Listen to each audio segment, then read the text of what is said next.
None of this conversation should be taken as medical advice for you. Before starting or changing any medical or wellness treatment, always consult your GP and medical care team.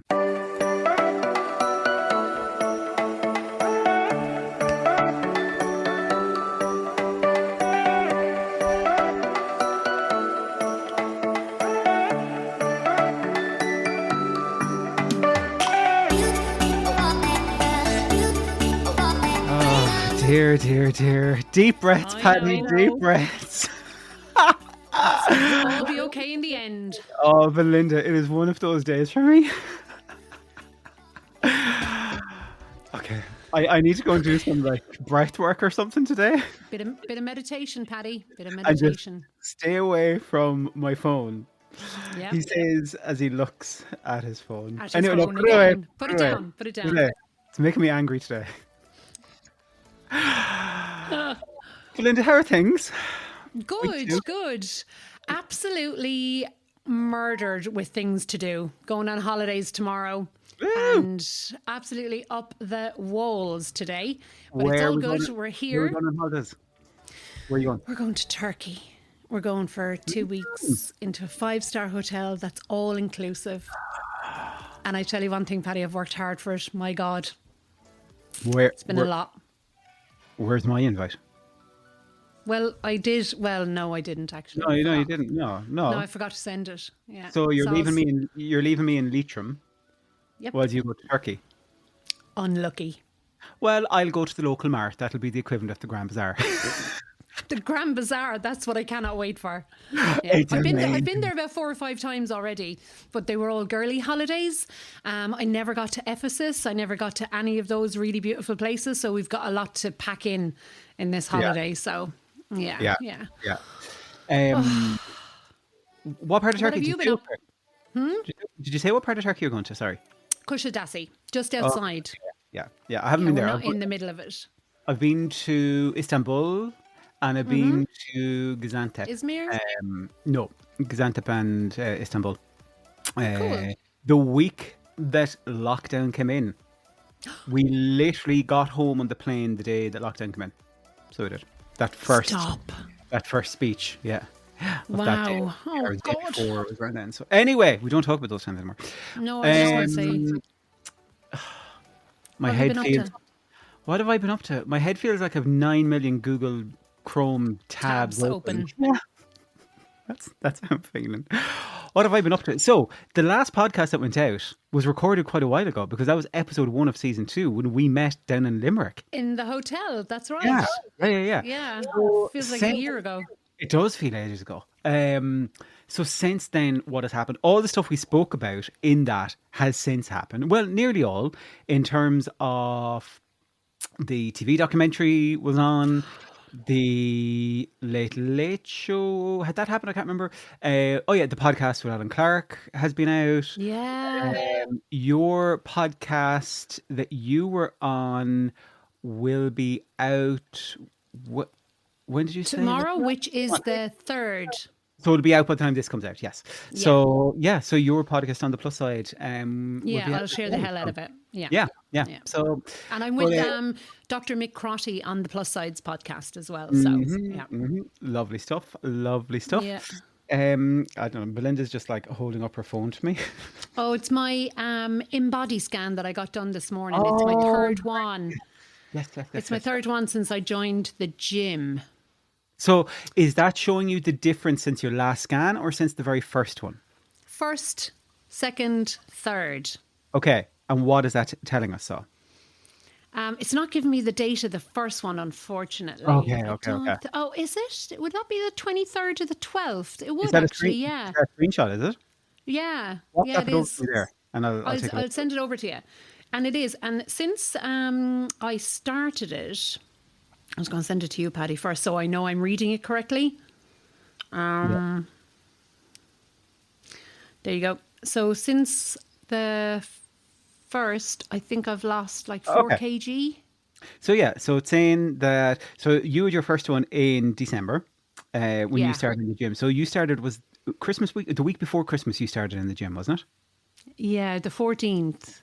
Yes, yes, I remember Yeah. that because I remember we said this before. Don't say my weight now. I'm so No, no, no, I don't do won't. my I won't. I weight. won't. So yes, so that is saying that you are, yeah, we call it 4 kilos ish, 3.5 kilos, is it? Yeah.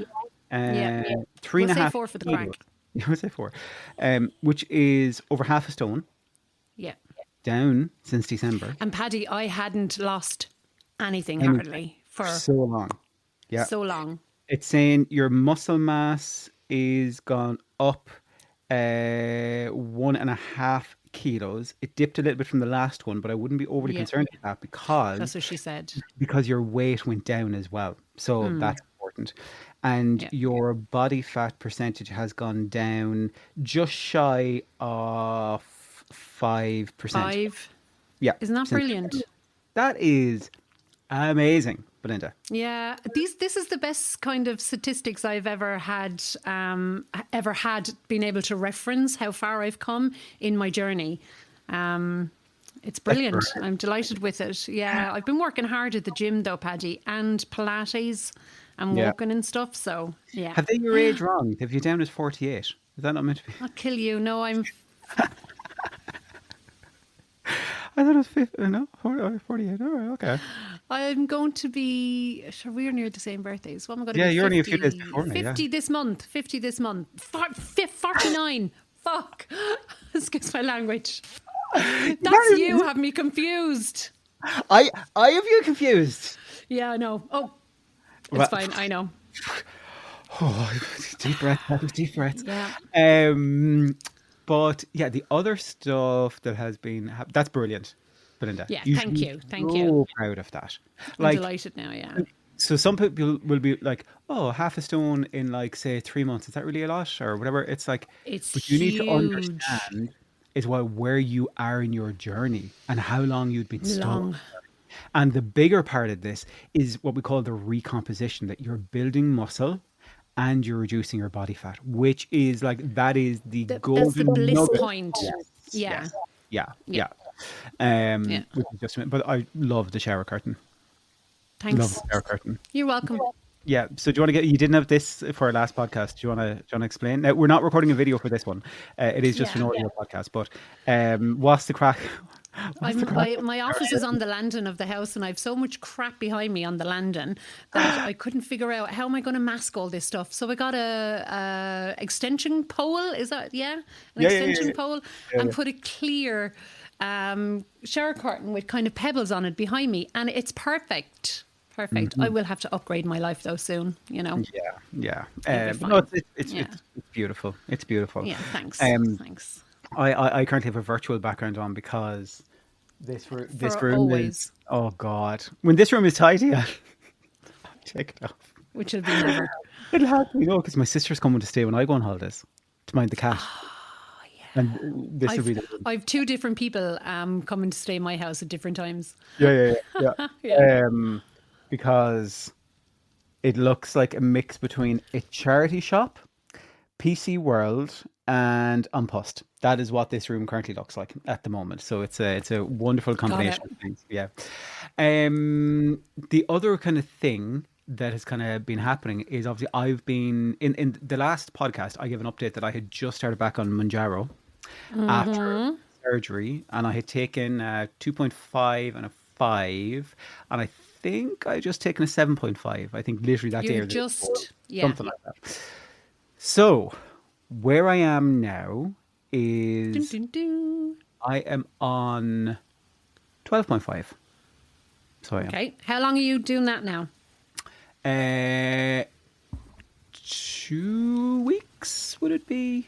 I'm thinking 2 weeks. Yeah. How are I'd you say finding that now? Surprisingly more therapeutic than I thought I would.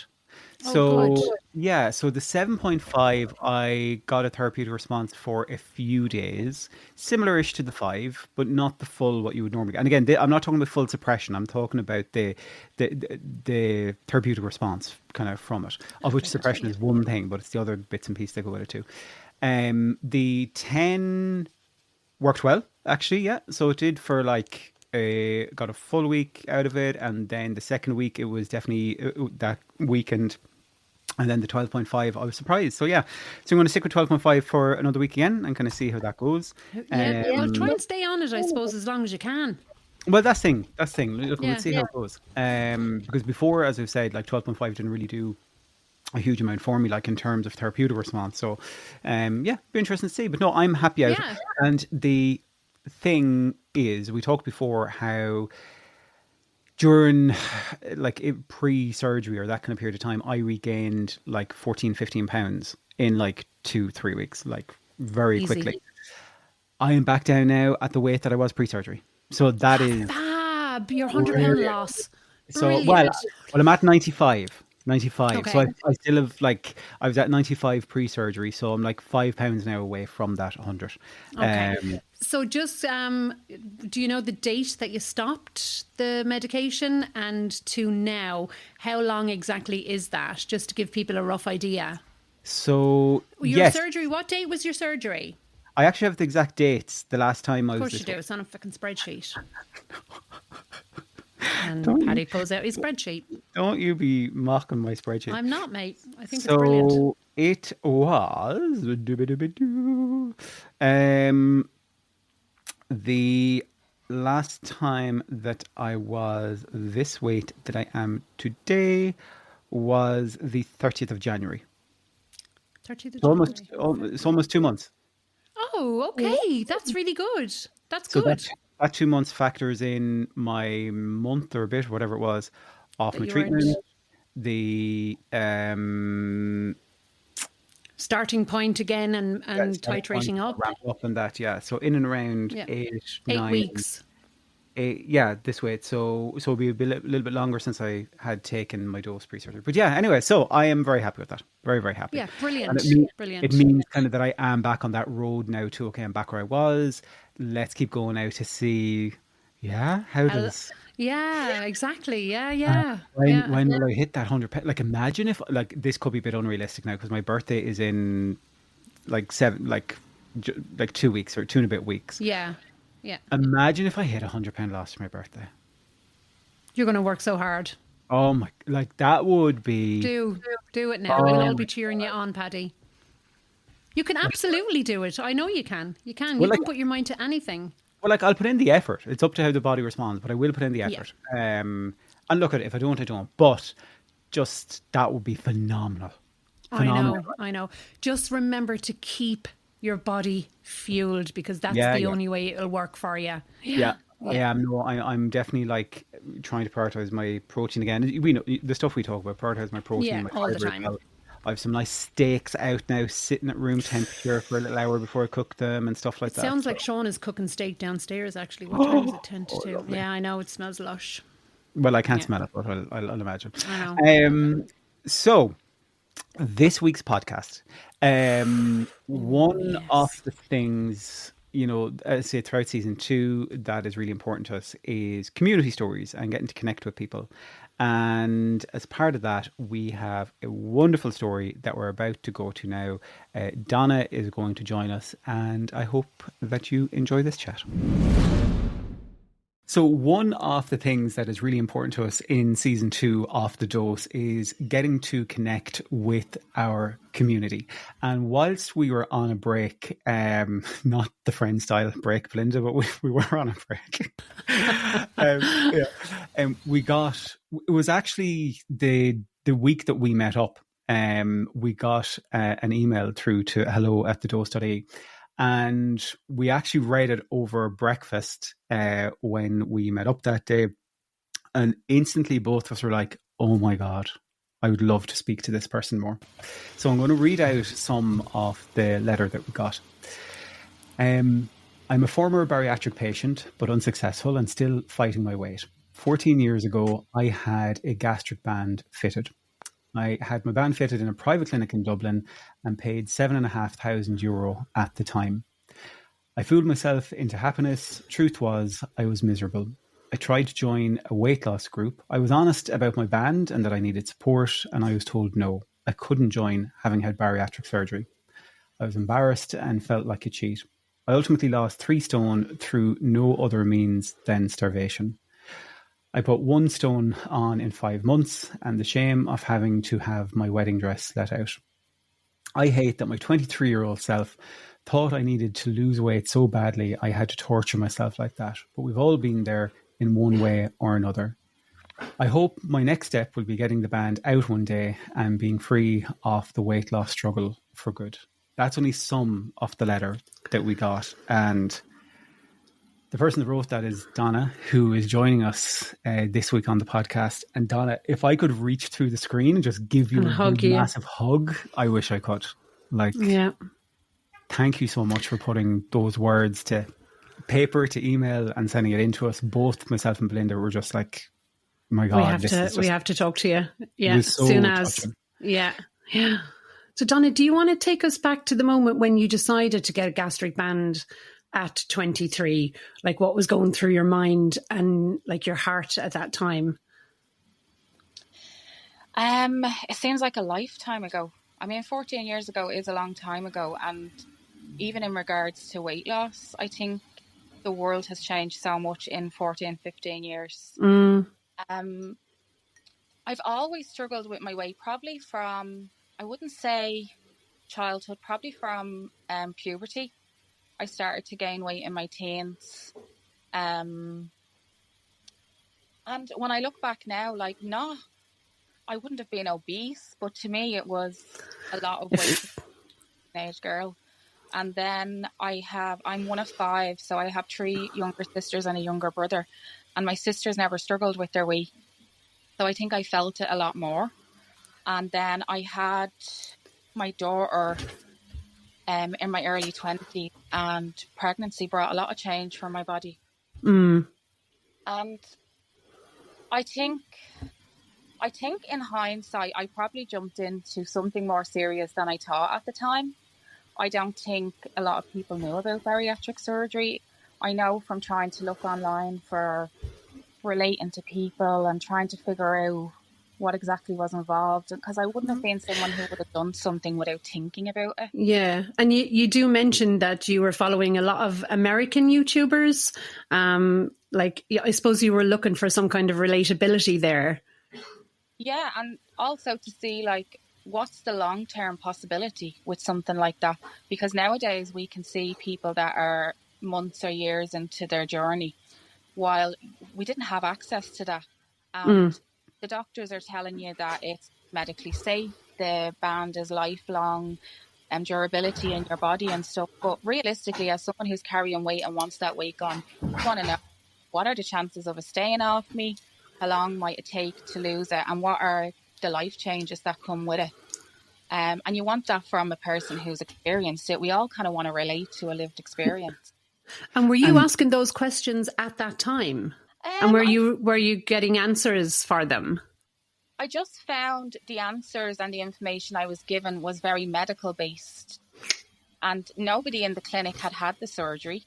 They had helped people post surgery, and like they do have a great team over there, I will say, and the support was great. Even when I went back years later to have the band unfilled, they've always catered to my medical needs. But there's more that comes with trying to lose your weight than medical needs, and I don't think I even realised that at the time. And at that time, Donna, when you were thinking about, I need to do something, what had got you to that point in terms of what attempts had you tried before kind of thinking that, okay, a form of bariatric surgery might be, or is the only way now that I can maybe move forward? I think the same as most people that are listening, and like yourself and Belinda, trying to lose the weight through calorie count, extreme diet. I remember doing a diet called Celebrity Slim, and I was on shakes, and I ended up so ill that I ended up with strep throat and quite run down, and I was in and out of Weight Watchers and in and out of Slimming World. Like, I started Weight Watchers, I think I was 15 years old. And when I think back now as a woman in my late 30s, like girls, I would hate them that they have to pay a weekly fee for someone. Let's not face it, there was shame involved in the claim. standing on a scales in the middle of a large group of people and getting a clap if you lost and getting nothing if you didn't. Yeah. Yeah. Well, I know I don't want to blame them completely because we didn't know a lot better. And I do think that Weight Watchers are speaking out now about how they can accept like the more modern technology we have with GLPs. But they didn't understand the mental side of it. Yeah. The load that you carry as someone who's struggling with your weight, because I'm not ashamed to admit that there were times when I might lose a half a stone and my initial thought was to reward myself with something nice. Food. We have all been there with the, like, I used to go, like, again, with the slimming clubs, you'd go, you get weighed. Like, I used to go on, say, a Thursday or a Friday. And for some reason, I used to like the Friday one because I was thinking, oh, that's it, done for the weekend now. I can enjoy the weekend and worry about it again on Monday. Grand. What am I getting from the Chinese now? Sure, last time this week 100%. Off we go. Yeah. And that's so normal. Normal as part of that kind of. But sure, that's literally what got us to where we were, you know. Yeah, it's such, and it's funny, like you were talking there about the doctors, whilst they're very good and stuff like that they hadn't been through the journey that you were, you know, they were supporting you with. I had something very recent, very similar to that, Donna, in terms of when I started on Mounjaro, that the doctor, I had been prescribed it. And then soon afterwards, the doctor had to contact me and say, I don't know how these pens work. Could you tell me how they work? And I was like, oh God, you're the person prescribing these. Wow. And I had to talk them through, you know, they were like, how many, because they would have been used to Ozempic and the clicks on Ozempic. And they're like, oh, well, so like the clicks on a Mounjaro pen, I was like, it doesn't work like that. It's a bit of a different setup, and also the time frame within which you can use the medication, all that kind of stuff is different.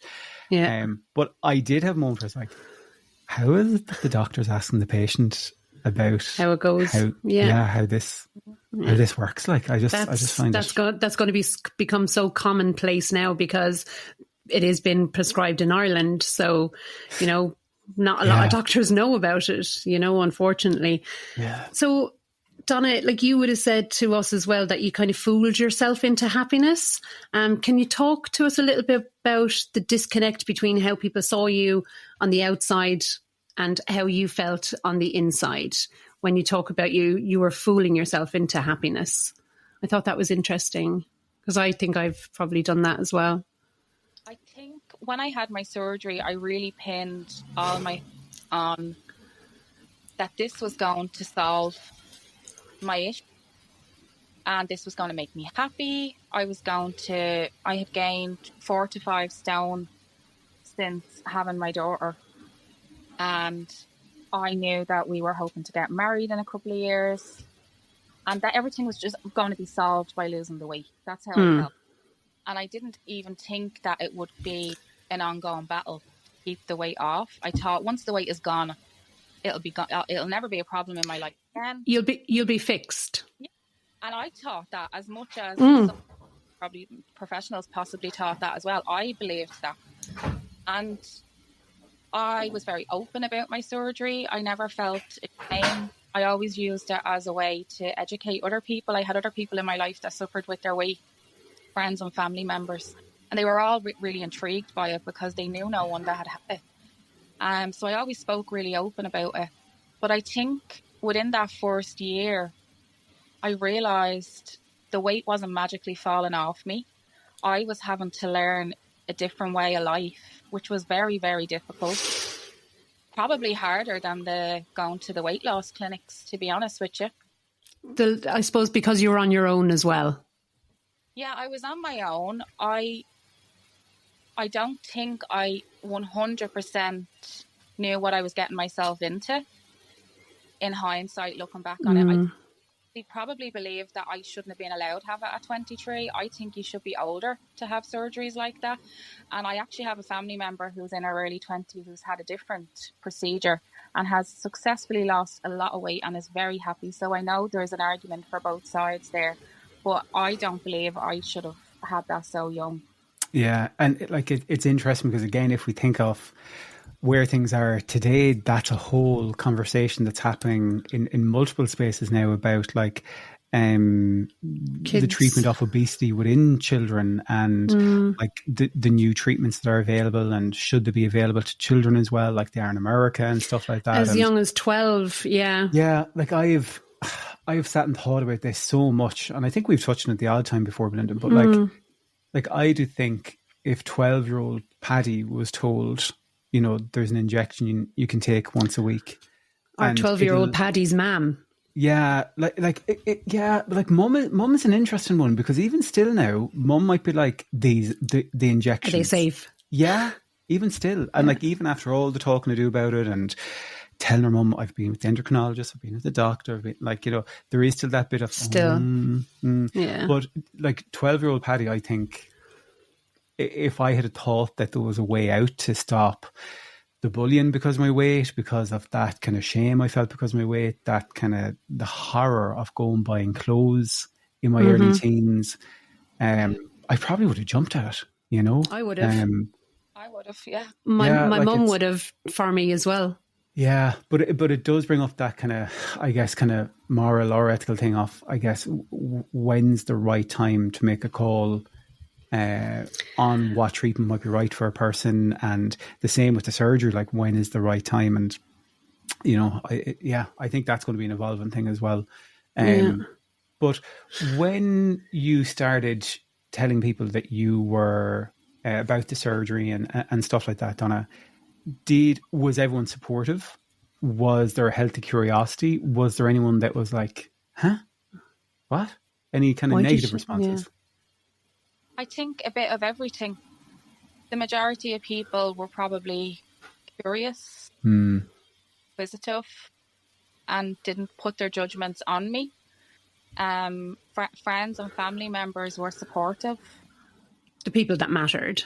Yeah, and there was a few strange comments more so, and it was on education, and probably people suffered with their weight or struggled with it in their life, which we've all experienced. People that don't know what it's like making comments, and I don't think they mean it in that it feels to us. Yeah, I've literally been talking about this today with somebody about there's a particular friend, I'll say, that uses a particular phrase very regularly with me, and they say it in the most positive way, and I interpret it that way. But someone else that mightn't, if they're just reading it, it could be taken the wrong way. And I think sometimes people don't fully understand the words they can be saying to us. They might be trying to be supportive and they might be trying to be positive, but still the words they're saying can be laden with bias or laden with something like that without them even realise kind of what they're saying. It's an interesting one. Thinking about things that we say and things we say to ourselves as well. When you mentioned about your wedding dress and having to get your wedding dress let out, I didn't wear a dress for my wedding. I didn't have the legs for it. But I did have in my mind that I wanted to wear a velvet jacket. That's what from the day myself and Peter kind of got engaged, I knew what I wanted to wear was a velvet jacket. And I remembered the fear of God of going up to, first of all, ringing around the different shops to see, did they do like a chest, I don't know, 54 or whatever it was at the time. Yeah. And in a velvet jacket, nearly everyone was like, no, we might be able to get like a 48 or a 50. I'm like, I'm not a 48 or a 50, unfortunately. And then I found one shop that had it. And I couldn't believe it, and just absolutely made, kind of just made the day for me just having that velvet jacket. But then even there was the trousers and the fear of God of, okay, the trousers, what if they split, or what if they this or that? I'm like, I better get two pairs, better have a backup pair. And like all this stuff that was going on in my head. And then even the jacket, I was like, okay, I have the jacket on, but then can I get a waistcoat for underneath that'll hide the love handle still? And all this talk that goes on in our head that others around me probably did not even know was happening. What was going on in your head, Donna, at that time when I guess there was the realization, okay, I might need to change some of the stuff to do with the wedding? I remember very vividly, one thing I wanted was to be able to normal dress shop, not a plus size dress shop, and be able to get my wedding dress there. And I was down the 3 Stone when I was wedding dress shopping. And I mean, the dresses that they put on you don't fit you. They pin you at the back and stuff, but I could order a size that fit into that category of a standard shop. And that alone, it made it feel worth it to me. And I think this was a year, maybe a bit more than a year before the wedding. And then the dress comes in maybe 8-9 months before the wedding. And I went in for fittings. And the build-up of the wedding, and I suppose the longevity of how tight I had the band at the time, I was miserable. I wasn't becoming miserable. I had been miserable for a while, but I was starting to face how miserable I was. I knew I wasn't going to enjoy my wedding. I knew the stress coming up to my wedding was adding to my physical symptoms. And we had booked a dream honeymoon, and I knew there's no way I can go away like this and enjoy it. And I know that comes down to partially food, but that was the reality for me. Like I'm not really proud of how I survived. I put myself through it, but there was days when I would suck on a cube of chocolate just to food would go down. So I had the band loosened partially. I told them how my symptoms were, and they agreed medically that I shouldn't be living like that. Loosened the band up. They explained that hormonal fluctuations in women and stress factors can make the saline pouch in the band expand. So that's probably why I had become quite restricted. And I loosened the band, not fully, partially. And within 5 or 6 months, I put on a stone. And then go back perfect. And I don't even think she meant it in a mean way, but she said to me, you can't gain any more weight because we don't have any more material. My dress had lace on the top and they didn't have any more of that to build this. And I just wanted the ground to swallow me up. I was so embarrassed. And I wouldn't let anyone else come with me for fittings from then on except my best friend, because I didn't want to be embarrassed in front of my family and my mum and stuff. And these are people that knew my weight loss struggle and knew that I had had a band, but even ashamed me even further into not wanting that in front of family and friends. Yeah. Of course, my God, of course, that's the last thing we want, isn't it? For it to be pointed out, especially in front of our loved ones. And I was just going to say before, like in relation to that bit about being embarrassed in front of friends and family and weddings as well, when for our honeymoon, we had originally thought, we'd do a cruise, but then we kind of realised the financial pressure of that in addition to the wedding. Yeah, that's not going to be realistic. We'll save that for the anniversary or something instead, and we have a bit more time to save for it. But we did Orlando. We've been to Orlando a few times. You can do it relatively cheap and cheerful. But the fear of God of getting into one of the amusement rides and the fear of God of getting into one of the seats on the amusements and the kind of the lap bar coming down and them trying to close it and them having to stand. Stand forcing this bar into my stomach purely to try and get it to click so that I could stay on it. And this was in like the bigger seats that some of the rides had. And even with all that, there was one of them that sorry, it's not closing. So in front of the entire thing with Peter and I could not just get away from that situation quick enough. It was like, oh my God, I am mortified in America in front of everyone having to get off this ride or this thing. I don't fit. It's the epitome of being shamed, isn't it? Do they have seats for larger people?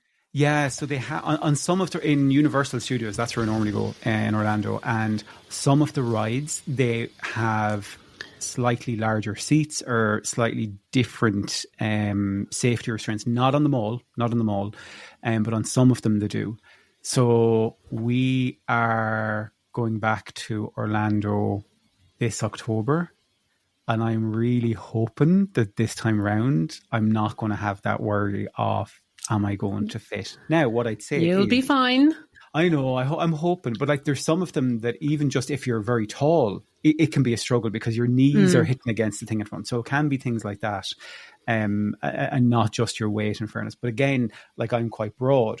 So like there's one of the Harry Potter ones, for example, where like I'm trying to squeeze my shoulders into it, and then I'm like a T-Rex sitting in it like this, because I'm like, oh, Jesus, this isn't comfortable. So it's not, but it's never good, is it? Yeah, no. Sorry, Belinda, I interrupted there. You're going to come in. No, you're fine. You're fine. Donna, you just mentioned your mum there, and she's passed away since, hasn't she? She has. I'm sorry to hear that. Yeah.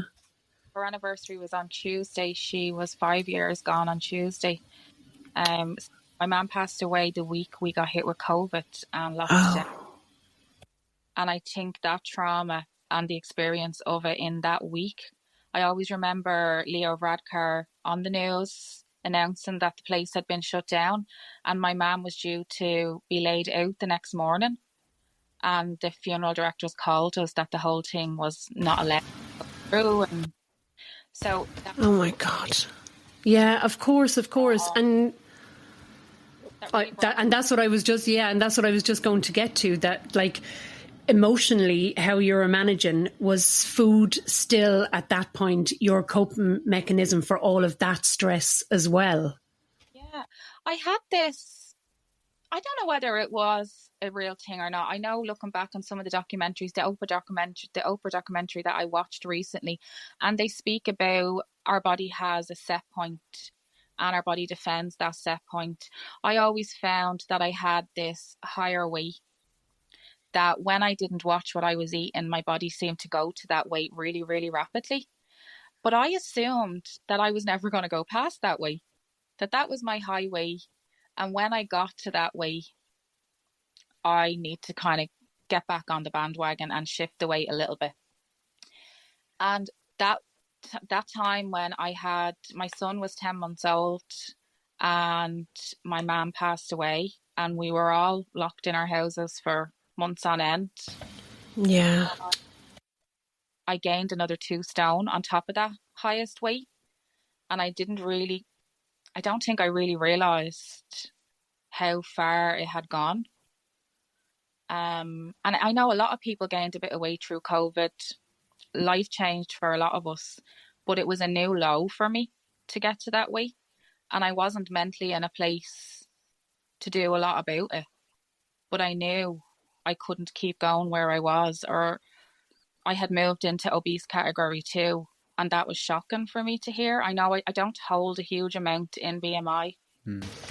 But when somebody tells you you're there, then you obviously have to take notice of it, and you obviously carry it around with you every single day as well, don't you? Or like when you see, and again, these are horrible words and phrases, and we've talked about this recently actually with a doctor that's on the podcast as well shortly.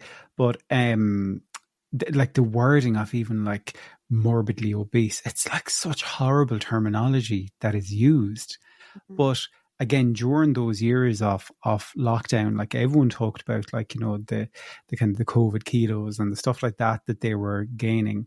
And it was something that was so tough for everyone, I think, health-wise, but particularly if you're somebody that was living with obesity and you had like very little you could do, or very little outlets, and the emotional turmoil of that. And for a lot of us, that's where food was, I guess, a learned comfort and a learned place that we went that made us feel a bit better for a few moments or whatever. And it was really tough. And similarly, that's where, and I've spoke with this before as well in the podcast, but like last year for me, that was my moment. Like when I looked at a picture and realized I was 24 stone, it wasn't just COVID kilos, it was the constant kilos. That was my realization point as well when I looked at a photograph just 4 years ago, just after I'd come out of COVID with everything that I had gained along the way. But yeah. So Donna, then you have been living with this unsuccessful band for 14 years now. How has that felt like on a day-to-day basis? Or is it just like a reminder to you every day or is it just regret? or just something that you've just had to live with, and you've just had to kind of suck it up, as they would say? But a bit harsh, but it's a tough thing to live with, the knowledge of it. I'll go back slightly. Just around the time of my wedding, I realised that I needed more support. And I needed more, like, I can go back to the clinic for dietary support and stuff. That's always free and available, which is a great service even 14 years past. But I needed real life support from people who had the same struggle as me. And that's when I went to one of the weight loss groups that I had been to plenty times before. And I had a chat with the leader who was familiar with me. And she told me I couldn't join. And have you ever spoke to her since about it? No, I never ever went back. Yeah. And did she know, or did you disclose that, or had she just known? I think because I had been so open to people in my life about the band, I was afraid if I didn't disclose it, that someone would walk into the group, see me, and almost point cheater. Yeah. So I said to her, and she's like, "Oh, hi, you're back. How are you?" And I said to her, "Can I have a chat with you?" Told her I had the band fitted, that I was 2 or 3 years out at this stage, had lost a bit of weight, but was rapidly putting it back on and needed support. I had my wedding. I think I was weeks out from my wedding. And I knew I was going to go enjoy my wedding, enjoy my honeymoon. I didn't want to come back another stone or two heavier. And she said I couldn't. And I didn't even quiz her on it. I was so embarrassed. I just said, okay. I went home, and I think I just decided I wasn't going to worry about my weight again for a while. And I decided what can I do about it? I'm going to enjoy my wedding. I'm going to enjoy my honeymoon. And them couple of weeks turned into another year or two of putting weight back on. Yeah. And do you know what? The same thing happened to me as well. And I don't think I've ever spoken about this, that when I reached my highest weight 4 years ago, and I just, like yourself, tried absolutely everything. I was thinking about going for a gastric band or whichever surgery I was going to choose.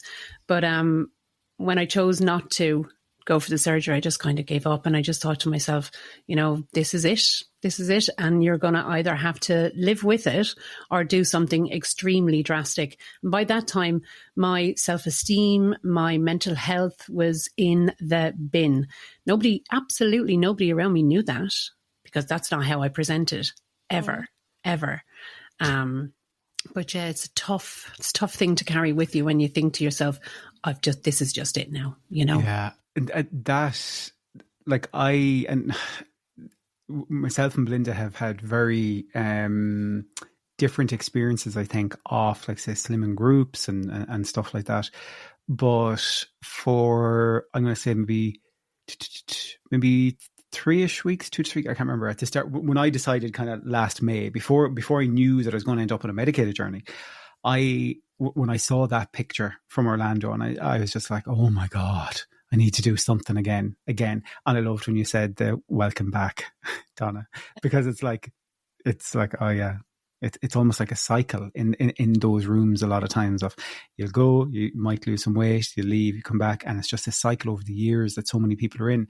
I was fortunate in the sense that the leader in the local group that I was going to in Slimming World was one of the most nicest people you could meet in the world. So full of compassion and care and just, like, loveliness. And I say that every time I speak about her, because she was genuinely so lovely to me. But then when I started on my treatment, when I started on Mounjaro, I went through that thought then as well of, oh God, do I need to tell them? Or what's the vibe of Slimming World to do with Mounjaro or GLP1s back at, like, this was like May, June time last year. So I took a step back myself whilst I was trying to figure out, okay, what's their stance on it? And then I could see that Weight Watchers had gone down a different route where they were like, hey, let's embrace this. And I'm sure let's embrace it from a commercial perspective more so is what they're thinking. Where Slimming World seemed to be more, no, we're not going to buy into these. So we're not, we're going to be here long after these. And the vibe from Slimming World themselves in like their website and a press release that they had. I was like, oh, okay, so this feels like it could be awkward if I don't know, if leaders have been told something like this. And I didn't want to put this wonderful human in that position of having to have that conversation with me to say, Paddy, the guidance is that, you know, whatever. So I didn't go back. And then I felt really bad. And I had made the decision then that I was going to start sharing my journey online. And the leader reached out to me and said, I'm so proud of you. And so she reached out when she seen you online and what you were doing, is it? Yeah. And so supportive and so lovely. And I've bumped into her the odd time in town since. And just that whole loveliness is still there. But the exact same thing, like the reason why I kind of stepped back was I don't want the other people in this room thinking that I'm a fraud, even though I know I'm putting in effort still. I'm like having to watch my food. I'm still having to do my movement and all that kind of stuff. But there was such a huge fear of being called like a fraud or something like that as well. Yeah, I think we live with that every day anyway, don't we? Just from taking these medications. Yeah. And Donna, you had said as well that you nearly went down the surgical route again before hearing Paddy speak about the medication, and then you just decided, I'm going to give this a go instead, or see what was the research you would have done to help you make that decision?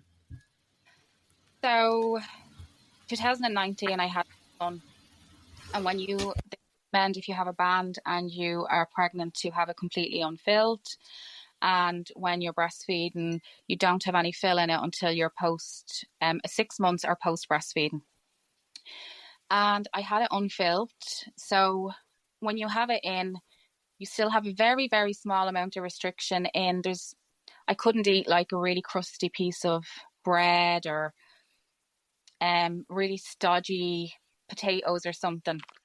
Is that because they wouldn't digest for you, or what was that? So the band sits just above your stomach, where your esophagus meets your stomach, and it has a saline pouch on the inside. And from the band, there's a tube to a port, and they stitch the port to your ribs, the muscle at your ribs. And through that port, they inject saline. So if you imagine the saline filling tightens against your stomach, so you need to eat really small bites to go past that.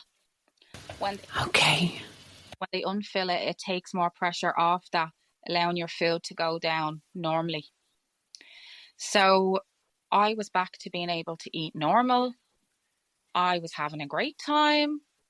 I was loving food again. And it's almost like when you're really ill and you get past the illness, like food is so enjoyable again. It's so pleasurable. And I enjoyed that more than I should have. But I realised back to living like that again. So I kind of fell back into the pattern of calorie counting. And people used to say to me, get your band tightened, like the little lad is a year old, you're crazy, get it tightened up. And I knew, no, that's not for me. And then I started to do some research on the band, and I was I 9-10 years post-surgery at this stage. The statistics for weight loss and sustainable weight loss was so poor. The band can slip out of place and cause issues. Did you know that at the time you were having the operation for it? I did know about slippage, that it is possible, and they kind of explain it to you is like, if it slips, it will be through something you did, like eating incorrectly and forcing. Because if I ate, say, a piece of steak, and they recommend you chew everything 40 times. That's a lot. What? And you really, really stick to these rules at the start because you're terrified of it going wrong. And that the idea is that your brain, because you're chewing so much and you're swallowing so many tiny bits, that the stomach is going to recognize fullness much quicker. And you also can't get a lot down. So you'll be 20-30 minutes into eating and feel fuller quicker from smaller amounts. Very, very partially true. In hindsight, not really. You're still hungry I've spent an hour or two just trying to eat a small meal. But I realised that I wasn't going back to that. I will say it did teach me to eat slower, and I would still be a much slower eater than most people. But yeah, going back to the research I did, it was over a 60% fail rate. A lot of places don't do it anymore.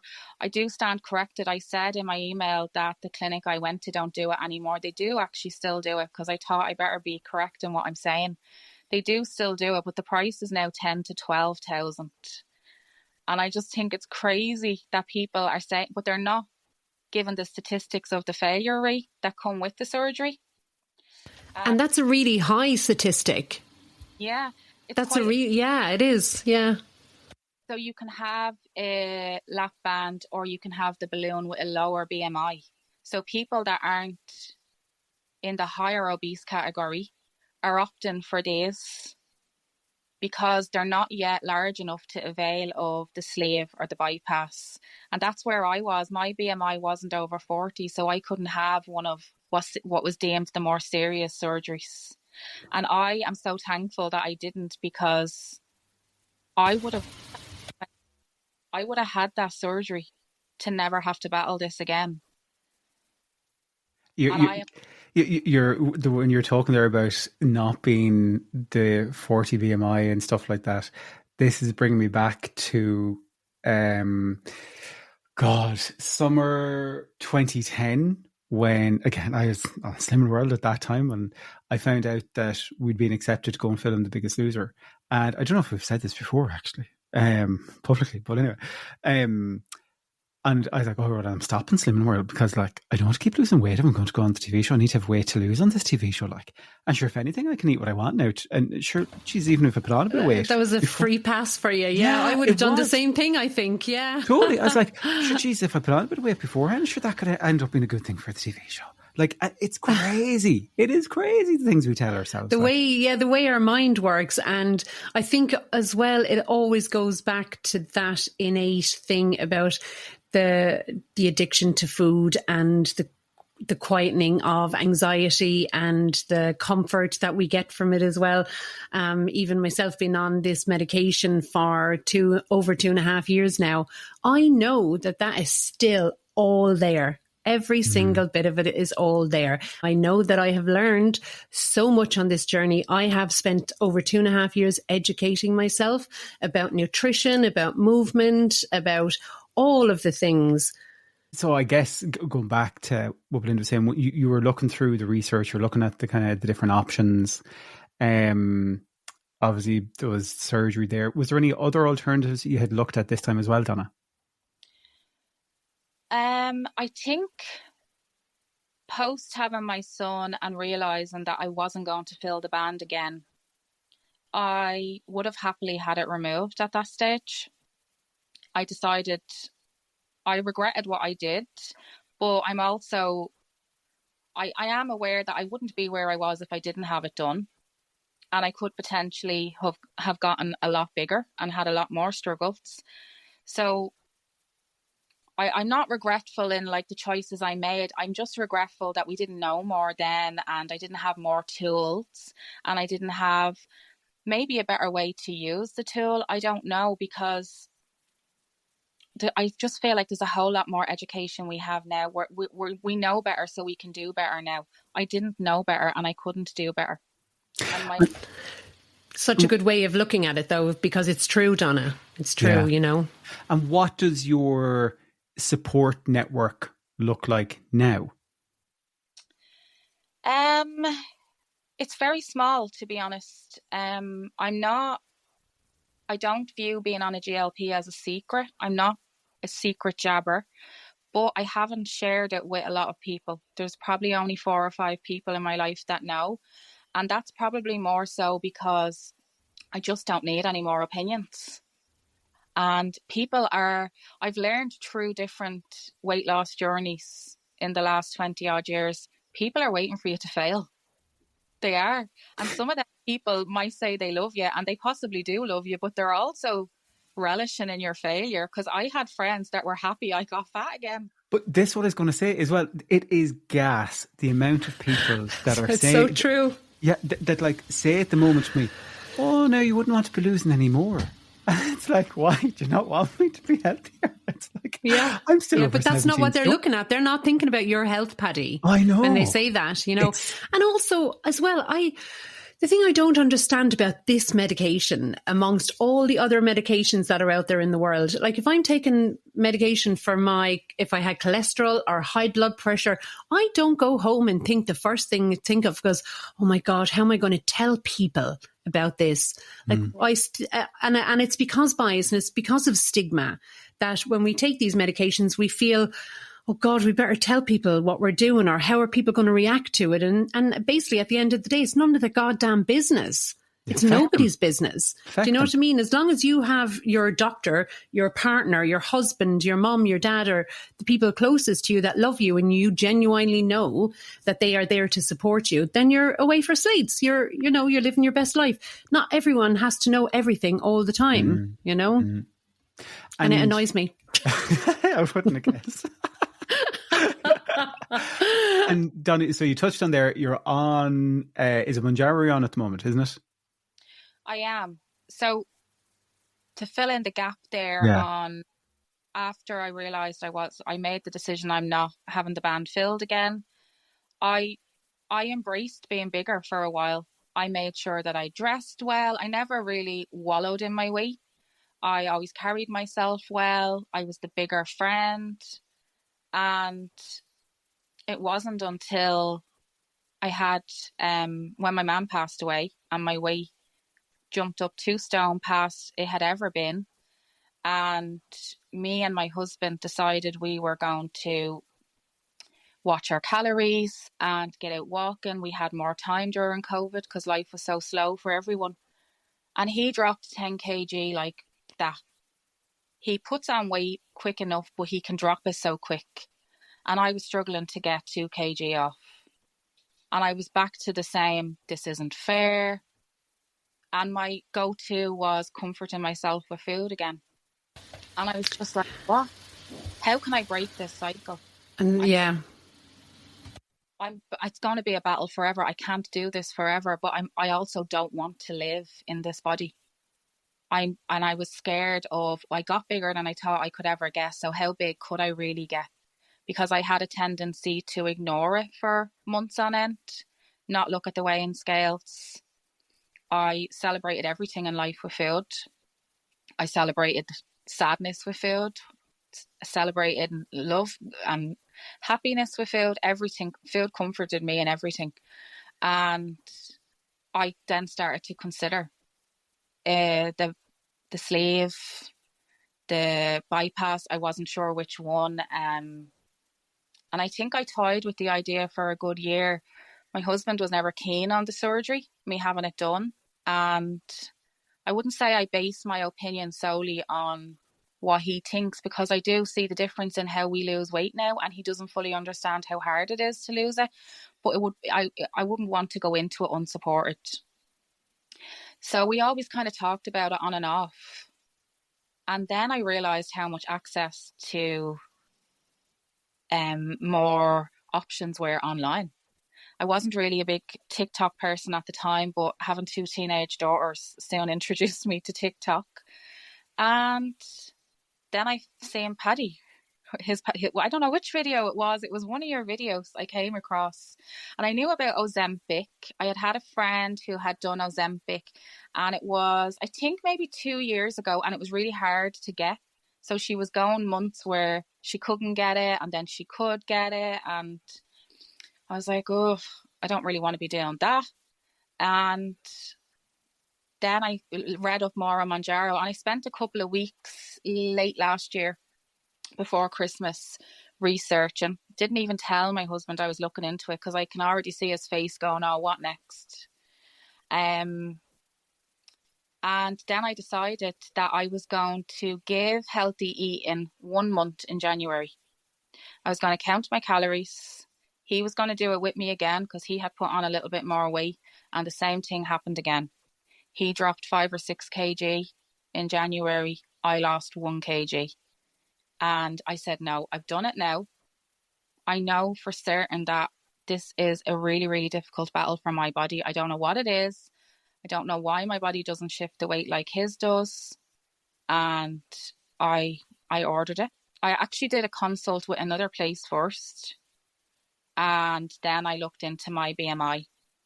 And I decided that that's who I was going to go with. And I am here now. I'm 8 weeks, nearly 9. Oh, wow. That's really good. Brilliant. Yeah. So, like, now that you are like 2 months into it, what's it say is the major difference that you can feel physically, emotionally on this journey than your previous journey? I remember seeing a video.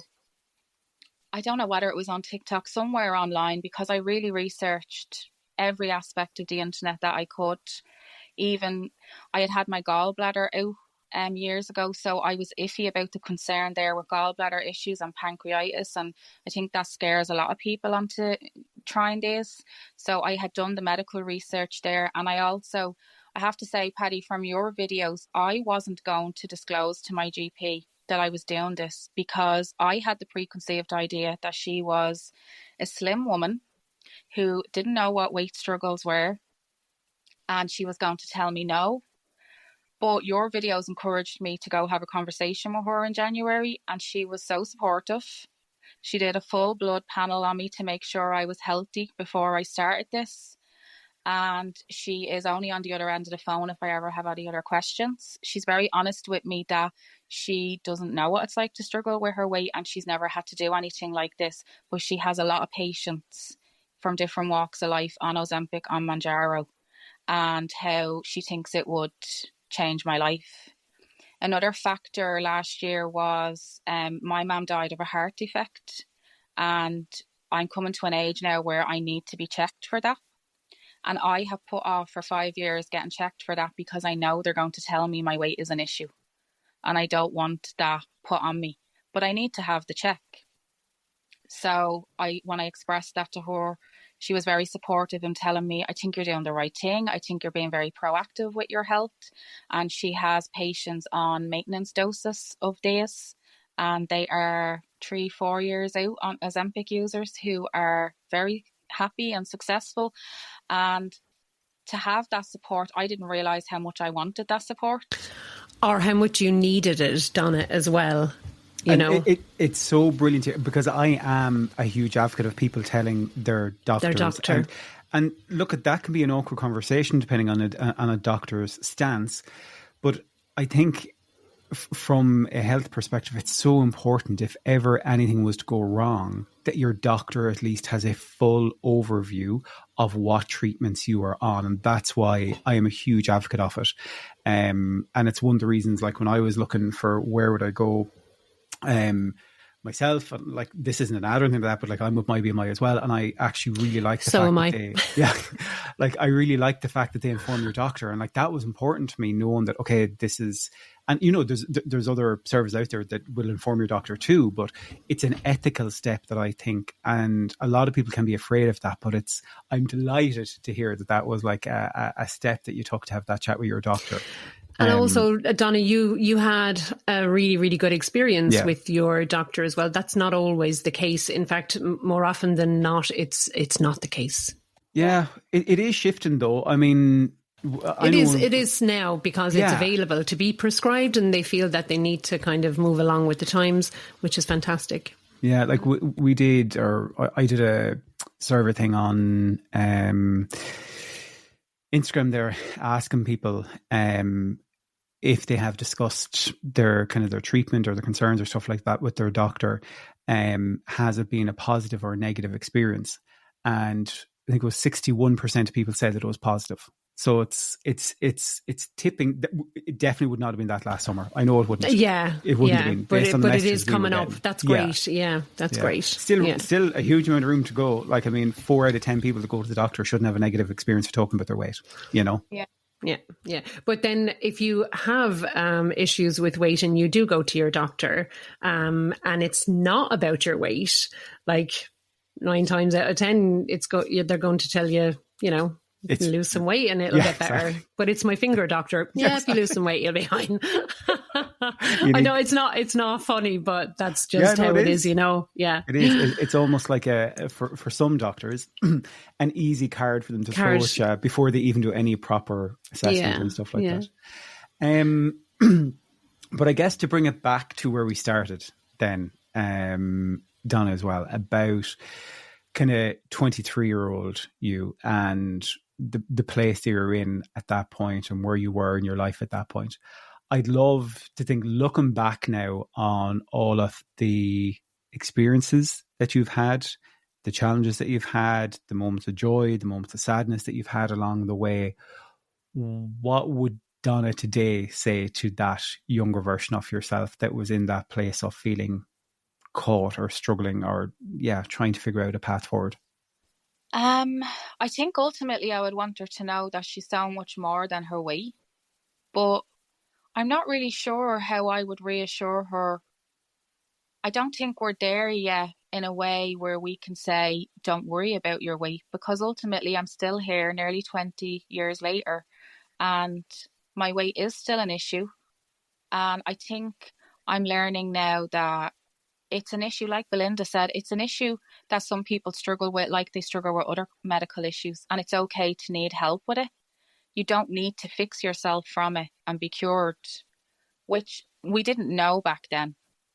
So I wouldn't blame anyone for not knowing that. But to maybe tell her there are stuff coming that will help you and you will get there. I don't know, because no matter back then, it wasn't. It's hard. Knowing what you know now, though, I suppose, you know, about the journey that you've just started, I guess that the difference between back then when you were a 23-year-old getting that and the difference between you being the age you are now, 2 months into this journey, I'm sure there's a massive, massive difference, you know? So much. That's why I said about, I feel I was too young to make a decision like that. I'm not really against people of a young age having help with their weight. Like both of you said, if someone had been able to offer you GLP when you were a teenager, it could have changed your life. And the same for me. I may not have then gained so much more weight on. But I just think surgery-wise, for me, I was too young to make a decision like that at the time. And so much had happened to me in the year beforehand, becoming a mother, having the responsibility, growing up so quick when you have a child in your early 20s and you're still young, you're still only 23, but I thought the changes that came to my body, and I just wanted it fixed. I didn't want to worry about it anymore. And I just wish I didn't feel that way. I wish I could go back and tell her that, like, you're so much more than this. Your weight is not defining you. It did at the time. It defined me. And I wasn't someone who wallowed in my weight. I covered it up. I was the bubbly. Same. Yeah, same. Yeah. And I just wish I had been able to be more honest about it as well to people and open up. But there was a lot of stigma and shame, and like the weighing you in front of people in the classes, like you didn't realize at the time how shameful that was and stuff. When you think back to stuff, it kind of sounds crazy now that we did that to ourselves. Thinking back now, it does, doesn't it? And Donna, did you ever feel, this is just out of my own interest, did you ever feel, and Paddy as well, that like when you were heavy and you were getting heavier, and especially in your younger years, did you feel like you had to construct a personality that would carry you through to compensate for your size? Like being the funny one, being the helpful one, being the good listener, things like that.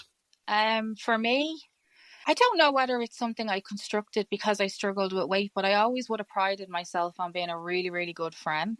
And I would like to think I won't lose that as I lose weight. I think I was always the really strong person, and in the group of friends I was always the one that spoke up and very opinionated, and I would almost... Same, I was exactly the same, yeah. Sarcasm wit about. I wouldn't say I'm funny as in comedic, but I'm quite witty and have a sarcasm about me that would entertain my group of friends. But then I would realise when it comes to going on a night out and actually getting dressed up, no. Hated it. Hated it. Worst situation. If you're going to a summer evening in the beer garden, oh my God, I'd be sweating because I'd have the blazer on me to cover me up, and that was too past my comfort zone. And I think my friends were like, that's weird because she likes going out and she likes going for food. I like going for food and cocktails. I don't want to go somewhere where I have to wear a little summer dress or... Yeah, so it was kind of a polar opposite of my personality. And I think my friends were like, what? Because I never said that No, well, we wouldn't. We would never say, would we? You know, you were probably the same, Paddy. Yeah, for me, it was like, I don't think I constructed a personality type, but I definitely would have had, I guess, an inner personality that a lot of people wouldn't have identified with my outer personality, a personality I would have known. And again, exactly, I think similar to what Donna was saying before, that idea of, or maybe Belinda, you asked it, like on the outside, I would always have been the happy-go-lucky, bubbly, cheerful one. And I am, honestly, like that is my personality. It's not a construct. But inside, definitely, I would still have had those other thoughts or other fears or, oh God, like just how I would look or how I'd feel or who else is going to be there, or feeling intimidated around other lads my age, or, you know, if I wear this t-shirt comparison now, as well, constant comparison to your peers and... Yeah, like getting ready for a night out, that was the fear of God. Like really was. Like I don't enjoy like going out. Like even now I don't. Like it's not something I enjoy. But and to add all that on top of it, like you'd add a even t-shirt the fact on. Even the fact that you're saying out means you're too old to go out. No, definitely going out. But like I'd put the t-shirt on and I'd put like the two arms inside it and try and flap almost to stretch the t-shirt, like or like the constant when you're sitting down, like pulling the t-shirt or looking for a cushion to put it over the belly. And that'd be my evening, not enjoying it. That'd be what my evening would be on a night out. Same. Or Same. Trying to stand behind other people in the group, or trying to hide yourself in photographs. Oh, they're the worst. Like I'm definitely better with them now, but they're the worst. So Donna, conscious of time as well, I'd love to know, maybe to wrap it up, where is your head at now in relation to the future for you? It feels free. And I remember watching endless amounts of videos of people who were starting. Went through all your videos, Paddy. Then I got onto Belinda's page, and I was actually loved the fact that you've had completely different experiences, because you don't know where you're going to fall. Are you going to be a fast loser? Are you going to be really slow? You're going to be somewhere in the middle. So it was great to have that perspective, because I think I would have been disappointed had I have only watched fast responders. And I think I felt like people talk about the food noise, you won't know until it's gone. That's so true. You don't realize how your brain is consumed with, what am I going to eat next? I used to save 200 calories every day of my calorie count to have a piece of chocolate, maybe a biscuit, or my favorite pack of crisps or something like that as a reward. So I was still rewarding myself with food, even though I was restricting my calories. And I didn't realize that concept that I was doing to myself, even within staying in weight loss calories. And I don't do that anymore. And it's crazy. Like I look back now and I'm going on to week 9 on Saturday, and I'm like, I didn't even realize that stopped. Yeah. I did probably a couple of days into it. I did finally realize the food noise, the feeling of the food noise leaving your body. And you're suddenly aware that you aren't consumed with them thoughts. I do a lot of education and talking on autism and ADHD, and they talk about the ADHD brain and how sometimes medication, if it works really well for them, it can turn off that chaos in their brain. And it feels a little bit similar. Same for us, isn't it? Because we are so 100%. chaotic within food binges, within calorie life, restriction, Belinda. well, some more than others, Paddy. But it is, and it's and like you're saying, you do not realize that the food is there until it's gone, and the food nice is there until it's gone. It's crazy. Donna, thank you so much for taking time out to come in and have we the chats really with us. appreciate it. Thank you so much. You've been brilliant. And such an interesting story. And I think for various reasons, different people are going to be able to resonate with different parts of your story, and whether it be the bariatric part or the emotional part of the journey that you're starting out on now. So thank you so much. And do keep in contact. We really do want to know how you're getting on. Absolutely. Yeah. I just moved up my dose. So I did 2 on the 2.5 and I just moved up. So things are going quite well. I think I feel like this could be it. Like, it's an amazing feeling, like that. It's like somebody took that fight away, and it's easier. So it's actually so emotional hearing you say that, Donna, because that's literally the feeling that it gives everybody. And until all of that leaves you, you just don't know that you're carrying it. And it's not just a physical saying, but literally it's like the weight has been lifted in so many ways, not just physically, but like it's like, ooh, I can exhale and I can 100%. actually live. I can live. And it's like you've been walking around your whole life holding your goddamn breath for something to happen. And eventually we find this, and we never even knew we were holding our breath, I like that one, Belinda. Yeah. Well, we will let you go, Donna. Thank you so much. Really, really appreciate it. It has been a pleasure talking to you. And as Belinda says, definitely, please, please, please do keep in touch. Absolutely. So much. I look forward to season 2. Thanks. So hopefully you enjoyed that, folks. And again, our thanks so much to Donna for joining us for that conversation. What a story, Belinda.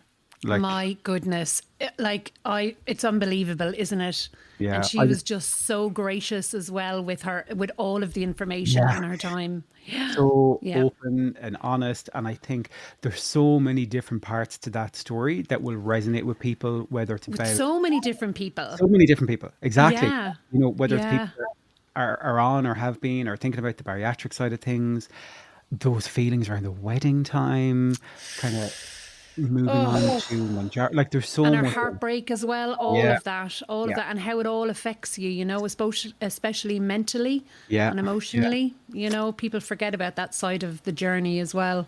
Yeah, but and the toll. But yeah, Donna, thank you so much for joining us. It was such a pleasure to get to spend time with you. And we would love to check in on Donna's story over the next few seasons as well and kind of see how that's going. Absolutely going to. Belinda, do we know what we have coming up next week on the podcast? Absolutely not, Paddy. No idea. Nothing to do with me. That's future Belinda's problem. That's my new mantra in life. Oh boy. It's like the back of my hair, Paddy. It's nothing to do with me. I can't see it. That's like me. It's like when I'm ironing something, if it's under a jacket, it's like, no, you just iron the bit people can see. Don't worry about it. Yeah, no worries.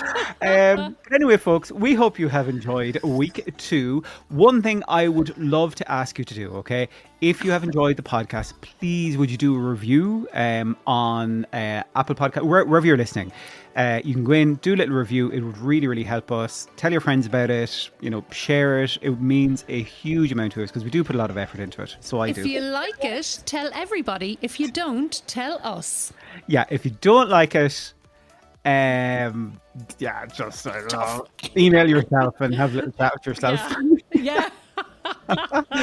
Belinda, so you're gone for 2 weeks. Yeah, I know. I'm so excited. I need to figure out the podcast. I know. I'm bringing my stuff with me, Paddy. It's fine. Are you?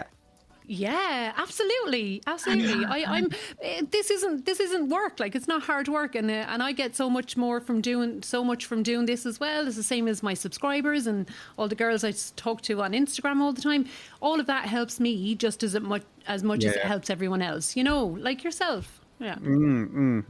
Yeah. Did I tell you where I'm off to now? Get your nails done. Yeah. I've had 2 fatalities already on my nails. So Well, you I've there. got Yeah, you can, I could do again. mine are longer than yours. We're sticking our fingers up at each other because this is not being recorded This is not a visually. video one, yeah. But next week's, yeah, we'll see. We have a couple of things in the bag. We have some Are good we going guests. to say anything? No, we won't. No, we won't. We Yeah. won't. We do have some things. Oracle. Yeah, we do some very cool things and some cool guests. We'll see which one will Yeah. we get in for next week. But Belinda, hope you have a wonderful holiday. It's very well Thank you. deserved. I cannot wait to have a bit of peace and quiet.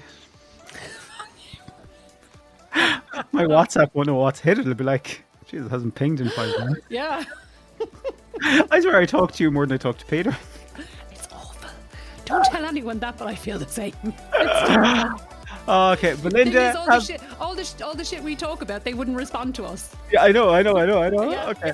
Have a wonderful holiday. Cheers, guys. Bye.